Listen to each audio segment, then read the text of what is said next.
নিজেকে পরিপূর্ণ সমর্পণ করুন পরম করুণাময়ের চরণে।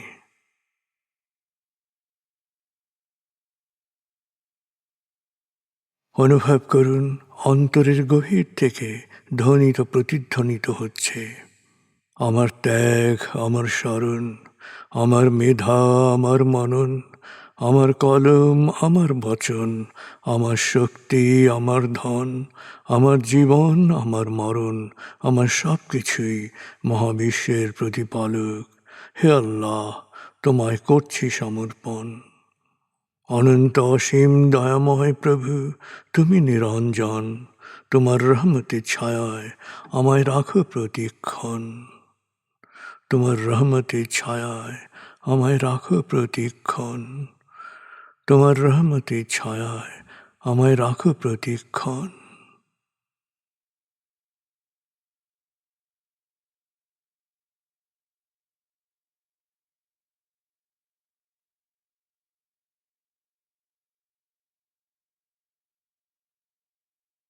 নিজের সব কিছু স্রষ্টায় সমর্পিত করতে পারায় গভীর আনন্দ অনুভব করুন।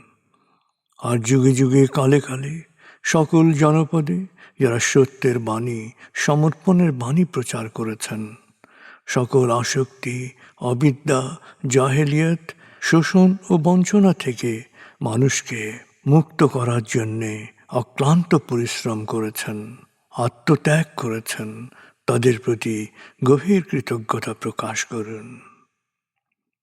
সকল নবী রসুল, বাণীবাহক, বিশেষভাবে প্রিয় নবী হজরত মোহাম্মদ সাল্লাল্লাহু আলাইহি ইসলামের প্রতি গভীর গভীর কৃতজ্ঞতা প্রকাশ করুন।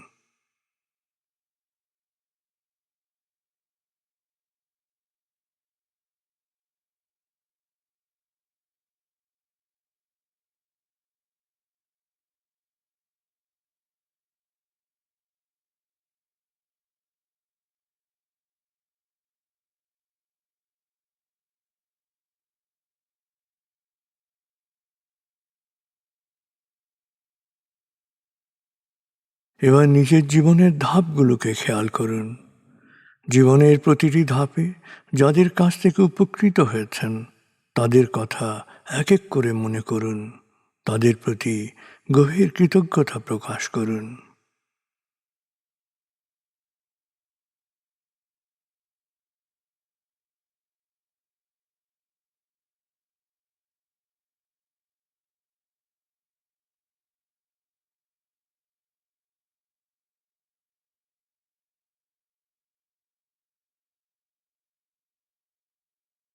মা, বাবা, অভিভাবক যাদের কাছে আপনি লালিত হয়েছেন তাদের সাথে গভীর একাত্মতা, গভীর সমমর্মিত অনুভব করুন।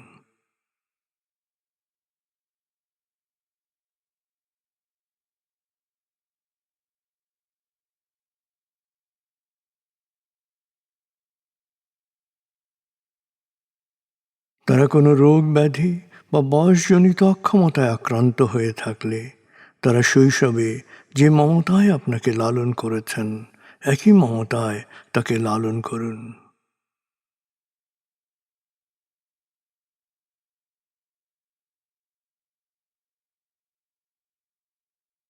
তাদেরকেও পৃথিবী ছেড়ে চলে গিয়ে থাকলে তাকে গভীরভাবে অনুভব করুন, তার মাগফিরাত বা অনন্ত প্রশান্তির জন্য দোয়া করুন।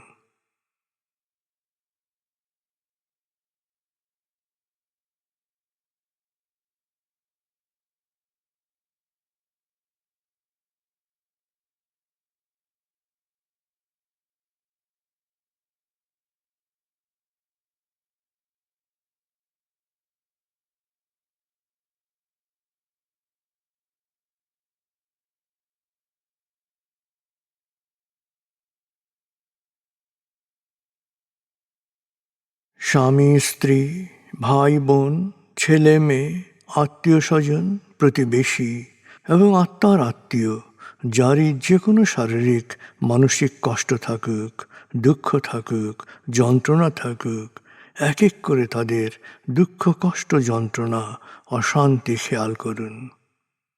এক এক করে তাদের দুঃখ, কষ্ট, যন্ত্রণার সাথে